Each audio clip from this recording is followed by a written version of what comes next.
Chapter 19, hauled in. Jimmy and I are sitting at opposite ends of the long wooden bench outside the principal's office. We look like mismatched bookends. The school nurse has given us each an ice pack, mine for my lip and Jimmy's for his throat. And we're not looking at each other. We can hear Miss Bear's excited rambling coming from the office. Not on my watch. No way, sir.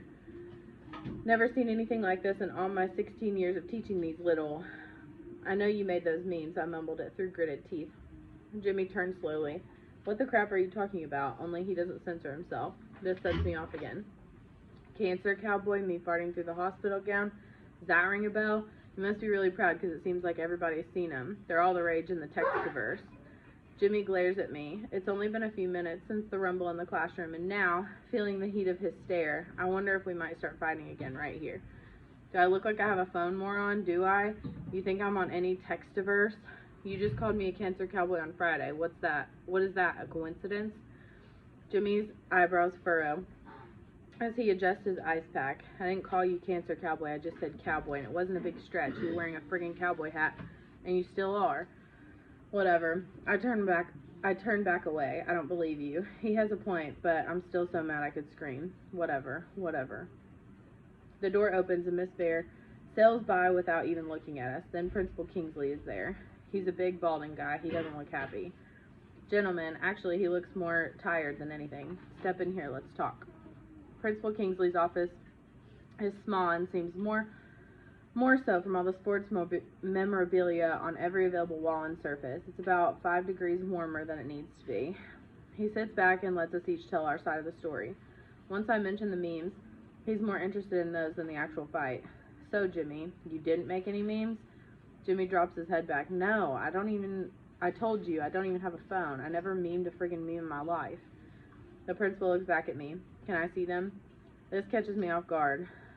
Yeah, sure. I dig in my backpack for my phone and pull up the images. I'd asked Abby to send them to me even though she didn't want to. As he looks through them, Principal Kingsley's face falls. His cheeks start to turn red. Oh, wow. I'm so sorry, Ross. These are awful. No wonder you came in loaded for bear. Can you email these to me? He holds out my phone. Jimmy looks at me. Can I see them? I mean, as long as I'm being blamed for them. I just shrug, and he takes the phone from Kingsley. I watch Jimmy's face as he scrolls. He looks genuinely surprised. Geez, he hands the phone to me with something like shock on his face. Those are brutal. You thought I'd do that? He sounds like I accused him of kicking a puppy. Excuse me, I shrug again and look away. Kingsley crosses his big arms. Okay, look. He closes his eyes and rubs the bridge of his nose. Lets out a long breath. This whole thing escalated quickly and, well, the person at fault is the one that made those things. Jimmy almost comes out of his chair. Malloy threw a book at my friggin' neck. Kingsley puts out 2 calming hands. I know. Ross jumped to conclusions. But you didn't exactly handle the situation in a mature manner either, did you? Jimmy flops back in his chair, flabbergasted. Plus, you were chewing gum on school grounds. It pales in comparison to the fight, but it's against school rules. He sniffs. I'm going to have you mop Miss Bear's room after school. And if she can't get that gum out of her skirt, you're doing chores around here to work off the cost of her dry cleaning or whatever she needs. Jimmy makes a psh sound and runs his hand through his hair. Kingsley stands up behind his desk. Unfortunately, this school has a zero-tolerance approach to fighting. You both know that. I groan. Let's do this. I want you each to write an apology letter to Miss Bear, and you both get a day of detention. We'll figure out when that happens later, because Miss Jennings is out on maternity leave, and detention is kind of on hold. He shifts off like he's talking to himself more than us. Then his eyes snap back up to mine. But if anyone asks, I'm putting you both on triple super severe probation. I totally chewed you guys out, okay?